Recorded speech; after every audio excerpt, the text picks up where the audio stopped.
ఈ సందర్భంగా జోహార్లు అర్పిస్తున్నాను. తెలంగాణ ప్రజల ఆకాంక్ష మేరకు ప్రజా ప్రభుత్వం నిరుపేదల సంక్షేమానికి 6 గ్యారంటీల వినూత్న పథకాలకు శ్రీకారం చుట్టింది.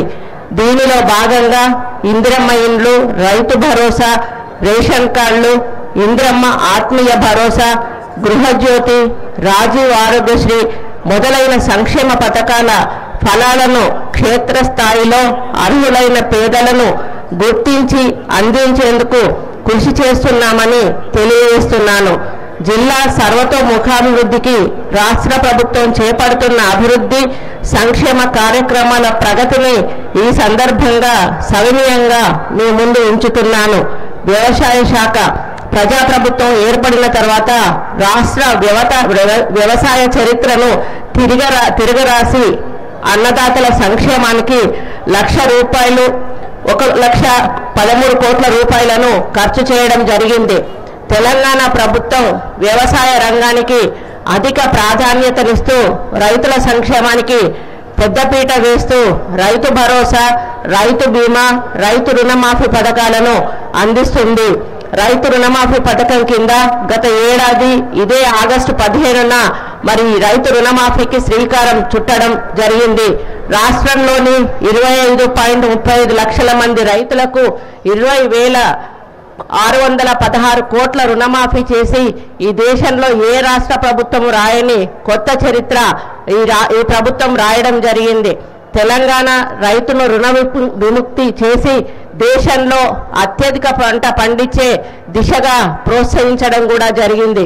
రైతులు వ్యవసాయ సాగు తదితర అంశాలకు సంబంధించి బ్యాంకులో పొందిన 2 లక్షల పంట రుణాలకు గాను తెలంగాణ రాష్ట్ర ప్రభుత్వం రుణమాఫీ పథకం అమలు చేయడం ద్వారా హనుమకొండ జిల్లాలోని 54,734 మంది రైతులకు 450.09 కోట్ల రూపాయలను రుణమాఫీ చేయడం జరిగింది.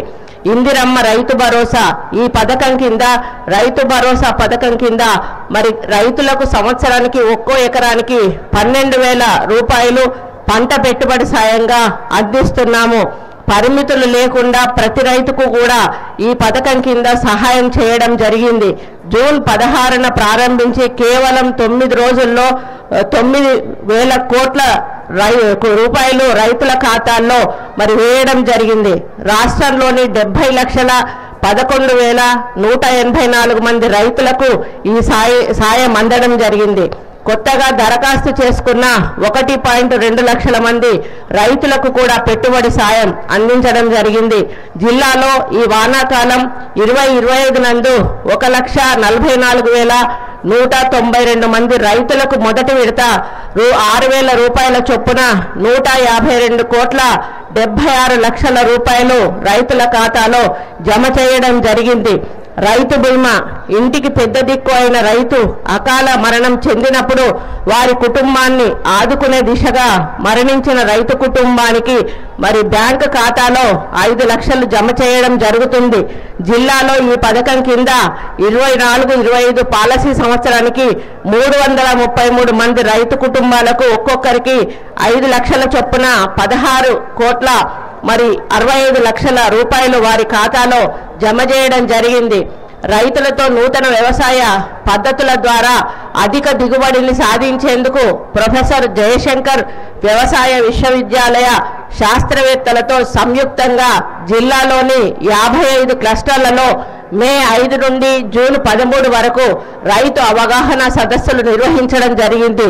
మహిళలకు మహాలక్ష్మి పథకం ద్వారా ఉచిత రవాణా సదుపాయం ప్రజాప్రభుత్వం బాధ్యతలు స్వీకరించి 48 గంటల్లోనే మహాలక్ష్మి పథకం కింద ఆడబిడ్డలకు ఆర్టీసీలో ఉచిత రవాణా సౌకర్యాన్ని కల్పించడం జరిగింది.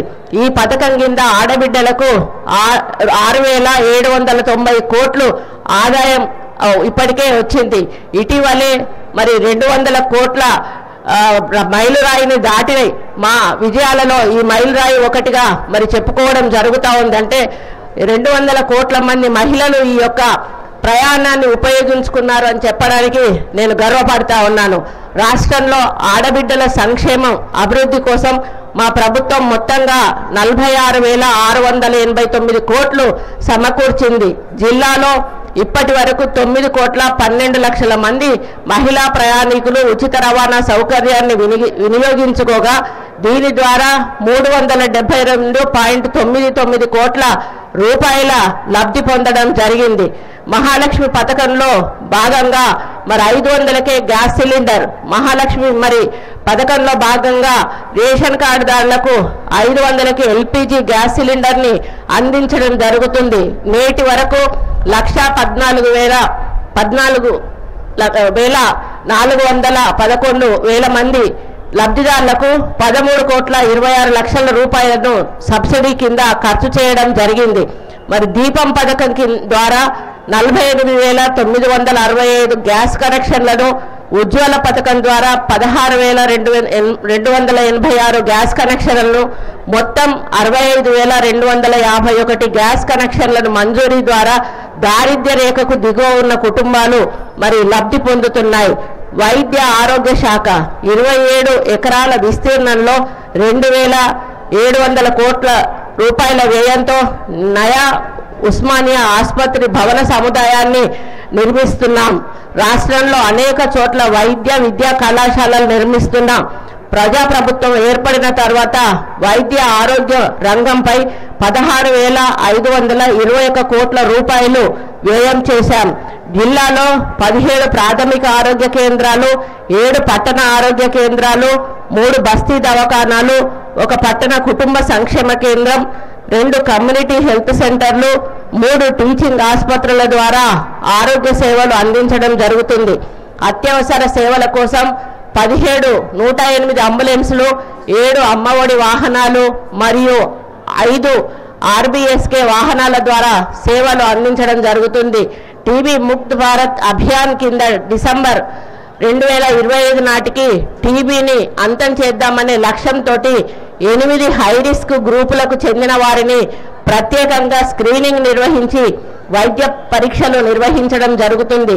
హై రిస్క్ గ్రూపులకు చెందిన 30,416 మందిని స్క్రీనింగ్ పరీక్షలు నిర్వహించగా వారిలో 2,926 ఎక్స్రే, 2,365 నాట్ పరీక్షలు మరి ఉచితంగా నిర్వహించడం జరిగింది. ఎక్స్రే పరీక్షల కొరకు ప్రైవేట్ ఆసుపత్రుల సహకారం కూడా తీసుకోవడం జరిగింది.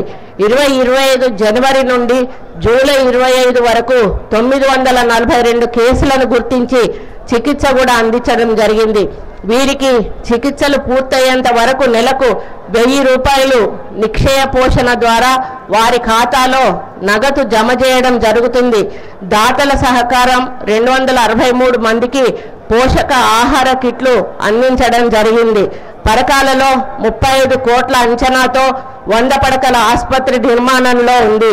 74 సబ్ సెంటర్ల భవనాల నిర్మాణం కోసం 11.45 కోట్లు మంజూరు చేయగా ఇందులో 27 భవనాల నిర్మాణం పూర్తి అయింది. పట్టణ ఆరోగ్య కేంద్రం పెద్దమ్మగడ్డ వడ్డేపల్లిలో భవన నిర్మాణం నిమిత్తం ఒక్కోదానికి 1.42 కోట్ల రూపాయలు మంజూరు కాగా వడ్డపల్లి భవన నిర్మాణం పురోగతి దశలో ఉంది. రాజీవ్ ఆరోగ్యశ్రీ కాంగ్రెస్ బ్రాండ్ స్కీమ్ ఆ రోజు రాజశేఖర రెడ్డి గారు ముఖ్యమంత్రిగా ఉన్నప్పుడు మరి నిరుపేదల ఆరోగ్యాన్ని దృష్టిలో పెట్టుకొని మరి వారి ఆరోగ్యం బాగా లేకపోతే ఇండ్లు అమ్ముకోవడము లేకపోతే భూమి తాకట్టు పెట్టి ఆ రోజు వాళ్ళు వైద్య పరీక్షలు చేసుకొని అప్పుల పాలవుతున్న సమయంలో వారి యొక్క మానస పుత్రిక అయినటువంటి ఆరోగ్యశ్రీ పథకాన్ని ఆ రోజు ప్రారంభించడం జరిగింది. ఆ రోజు నుంచి కూడా మరి నిరంతరంగా ఈ కార్యక్రమం నిరుపేదలకు ఎన్నో సేవలు అందిస్తుంది అని చెప్పడానికి నేను చాలా గర్వపడతా ఉన్నాను.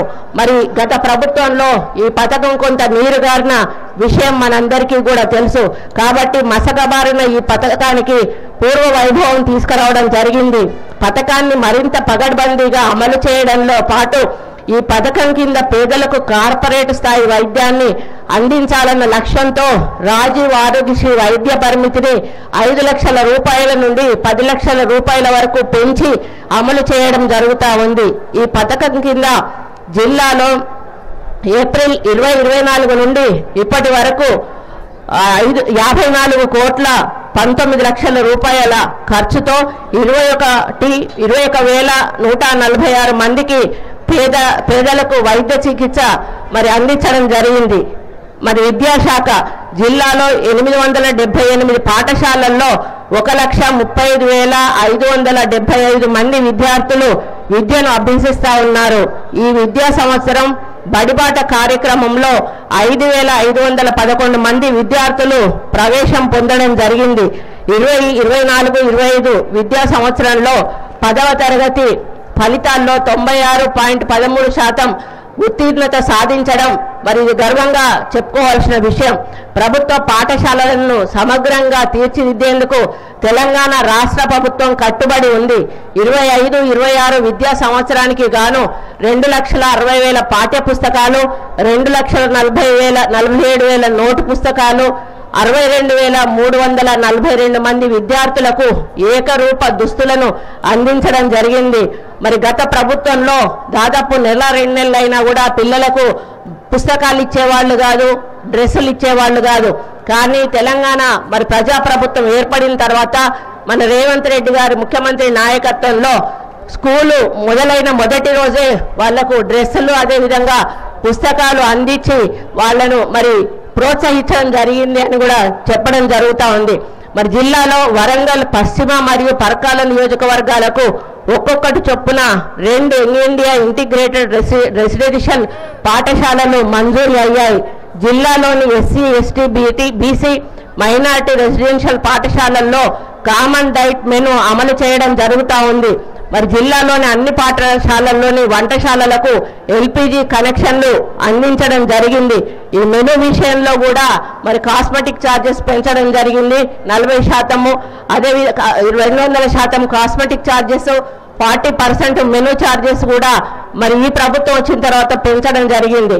అమ్మ ఆదర్శ పాఠశాల పథకం ద్వారా జిల్లాలోని ప్రభుత్వ పాఠశాలల్లో కనీస మౌలిక వసతుల కల్పనలో భాగంగా 438 పాఠశాలల్లో 1,238 అభివృద్ధి పనులకు గాను 17 కోట్ల రూపాయలతో గదుల మరమ్మతులు, విద్యుదీకరణ, త్రాగునీటి సౌకర్యము, మరుగుదొడ్ల మరమ్మతు, ఇతర అవసరాలను సమకూర్చడం జరిగిందని ఈ సందర్భంగా తెలియజేస్తా ఉన్నాను.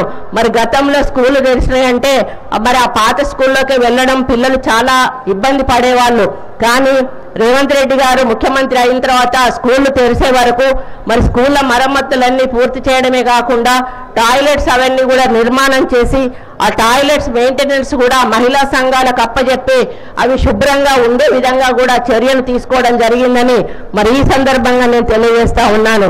జిల్లా క్రీడా యువజన సర్వీసుల శాఖ క్రీడా పాఠశాల మరియు సెంటర్ ఆఫ్ ఎక్సలెన్స్ ను హన్మకొండ జిల్లాలో ఏర్పాటుకు తెలంగాణ ప్రభుత్వం ప్రతిపాదించడం జరిగింది. తాత్కాలికంగా జవహర్ నెహ్రూ స్టేడియంలో స్పోర్ట్స్ స్కూల్ ఏర్పాటుకు ప్రణాళికలు సిద్ధం చేయడం జరిగింది. మరి పౌర సరఫరాల శాఖ రాష్ట్రంలో 77,178 కొనుగోలు కేంద్రాలను ఏర్పాటు చేసి చివరి గింజ వరకు కూడా ధాన్యం కొనడం జరిగింది. సన్నాలకు క్వింటాలకు 500 రూపాయల బోనస్ ఇవ్వడం జరిగింది. ధాన్యం కొనుగోలు చేసిన 48 గంటల్లోనే రైతుల ఖాతాల్లో మరి అమౌంట్ జమ చేయడం జరుగుతుంది. మరి గతంలో రైతులు బ్యాంకుల చుట్టూ అధికారుల చుట్టూ తిరిగినా కూడా నెలల తరబడిగా వాళ్లకు పంట అమ్మిన డబ్బులు వచ్చేవి కాదు. కానీ మనం మాత్రం 48 గంటల్లో ఈ యొక్క ప్రజాప్రభుత్వం వారు అమ్మినటువంటి పంట మరి డబ్బులను 48 గంటల్లో వాళ్ళ ఖాతాల్లో ఎవరిని అడగక ముందే జమ చేయడం జరిగిందని చెప్పడానికి కూడా నేను గర్వపడతా ఉన్నాను. జిల్లాలో 24-25 యాసంగి సీజన్లో 157 ధాన్యం కొనుగోలు కేంద్రాల ద్వారా 29,964 మంది రైతుల నుండి 1,28,000 మెట్రిక్ టన్నుల ధాన్యం కొనుగోలు చేసి మరి 2,297 కోట్లు రైతు ఖాతాల్లో జమ చేయడం జరిగింది. సన్న బియ్యానికి క్వింటాకు 500 రూపాయల బోనస్ కింద 7,472 మంది రైతుల నుండి కొనుగోలు చేసిన ధాన్యానికి 29,990.920 మెట్రిక్ టన్నుల ధాన్యానికి గాను 15 కోట్ల రూపాయలను మరి రైతుల బ్యాంకుల ఖాతాల్లో బోనస్గా ఇవ్వడం జరిగింది. వ్యవసాయానికి ఉచిత విద్యుత్తులో భాగంగా 29 లక్షల పంపు సెట్లకు ఉచిత విద్యుత్తు ఇస్తున్నాము. దీనికోసము 16,691 కోట్ల సబ్సిడీని విద్యుత్ సంస్థలకు చెల్లిస్తున్నాము. తెలంగాణ మాగాణాలకు చివరి ఆయకట్టు వరకు కూడా సాగునీరు ఇచ్చే ప్రణాళికతో పెండింగ్ ప్రాజెక్టులను లక్ష్యాలు నిర్దేశించుకొని పూర్తి చేస్తా ఉన్నాము. కృష్ణా గోదావరి జిల్లాల్లో మన వాటాల సాధనలో రాజీ పడబోము. గత పాలకుల నిర్లక్ష్యంతో జరిగిన నష్టాన్ని భర్తీ చేస్తూనే శాశ్వత హక్కుల సాధనలో విజయం సాధించేలా మన ప్రభుత్వం వ్యూహాత్మక ప్రణాళికతో పనిచేస్తుంది. మరి 70 ఏళ్లుగా ప్రజా పంపిణీ వ్యవస్థ పేద ప్రజల ఆహార భద్రత భరోసా ఇస్తోంది. అదే స్ఫూర్తితో ప్రజాప్రభుత్వం ఉగాది నుంచి సన్నబియ్యం పంపిణీని ప్రారంభించి 13,000 కోట్ల రూపాయల వ్యయంతో 3.10 కోట్ల మందికి సన్నబియ్యం అందిస్తున్నాం. రేషన్ కార్డులు ప్రజల ఆత్మగౌరవానికి మరో ప్రతీక, ఒక భరోసా, ఒక భావోద్వేగం. ఈ ఏడాది జూలై 14 నుండి రాష్ట్ర వ్యాప్తంగా నూతన రేషన్ కార్డుల పంపిణీ ప్రారంభించాం. 10 ఏళ్ల తర్వాత చేతిలో రేషన్ కార్డుతో రేషన్ షాపుల వద్ద సందడి కనిపిస్తా ఉంది. దీనిలో భాగంగా జిల్లాలో 2,31,000 ఆహార భద్రత కార్డులను 414 చౌక ధరల దుకాణాల ద్వారా ప్రతి ఒక్కరికి కూడా 6 కిలోల చొప్పున సన్నబియ్యం, నిత్యావసర సరుకులను పంపిణీ చేయడం జరుగుతుందని ఈ సందర్భంగా తెలియజేస్తా ఉన్నాను. జిల్లాలో జనవరి 2025 నుంచి నేటి వరకు 12,101 కొత్త రేషన్ కార్డులు మరియు 25,349 కుటుంబ సభ్యులను అదనంగా చేర్చడం జరిగింది. మరి జిల్లాలో వ్యవసాయ మార్కెట్ కమిటీలు 3 వ్యవసాయ మార్కెట్ కమిటీలు 2 ఉప మార్కెట్లు ఉన్నాయి. 2024-25 ఆర్థిక సంవత్సరంలో ప్రభుత్వ రంగ సంస్థలైన CCI ద్వారా 3 జిన్నింగ్ మిల్లుల్లో పత్తి కొనుగోలు ప్రారంభించడం జరిగింది. వీటి ద్వారా 16,249 మెట్రిక్ టన్నుల పత్తి 7,799 మంది రైతుల నుండి కొనుగోలు చేయడం జరిగిందని మరి తెలియజేస్తా ఉన్నాను. ఉద్యానవన శాఖ ఆయిల్ పామ్ విస్తరణ పథకం ద్వారా 2020 సంవత్సరంకు సంబంధించి జిల్లాలో 231 మంది రైతులు 734 ఎకరాల్లో ఆయిల్ పామ్ సాగుకు 1,11,00,000 రూపాయలకు పరిపాలన అనుమతులు పొందడం జరిగింది. సూక్ష్మ సేద్యం ఈ పథకం కింద 2025-26 సంవత్సరంలో ఆయిల్ పామ్ తోటల సాగుకు 4,526 ఎకరాలకు డ్రిప్ పరికరాలు, 69 యూనిట్లు తుంపర సేద్యం పరికరములకు పరిపాలన అనుమతులు మంజూరు చేయడం జరిగింది. జిల్లాలో 8 మండలాల్లోని 51 గ్రామాల్లో 97 మంది పట్టు రైతులతో 202 ఎకరాల్లో 97 పట్టు పురుగుల పెంపకం గదులు నిర్మించి పట్టు పరిశ్రమ చేపడుతుండడం విశేషం. దీనిలో భాగంగా షెడ్యూల్డ్ కులాల పట్టు రైతులకు 4.75 లక్షల సబ్సిడీ మరియు జనరల్ కేటగిరీ రైతులకు 3.75 లక్షల మంజూరీ చేయడం జరుగుతుంది. పశుసంవర్ధక శాఖ జిల్లాలో పేదలకు, వ్యవసాయ ఆధారిత కుటుంబాలకు పశుసంవర్ధక శాఖ ద్వారా సేవలు అందించడం జరుగుతుంది. 25-26 సంవత్సరములకు గాను పశువులకు క్రమం తప్పకుండా చికిత్స, నులిపులు పురుగుల నివారణ, వ్యాధి నివారణ టీకాలు వేయడం జరుగుతున్నది. 2,12,000 జంతువులకు చికిత్సలు అందించడంతో పాటు 2,85,000 జంతువులకు నులిపురుగుల నివారణ మందులను అందించడం జరిగింది. 3,85,000 జంతువులకు టీకాలు వేయడం జరిగింది. పశువులలో లంపి చర్మ వ్యాధిని నివారించడానికి జిల్లాలో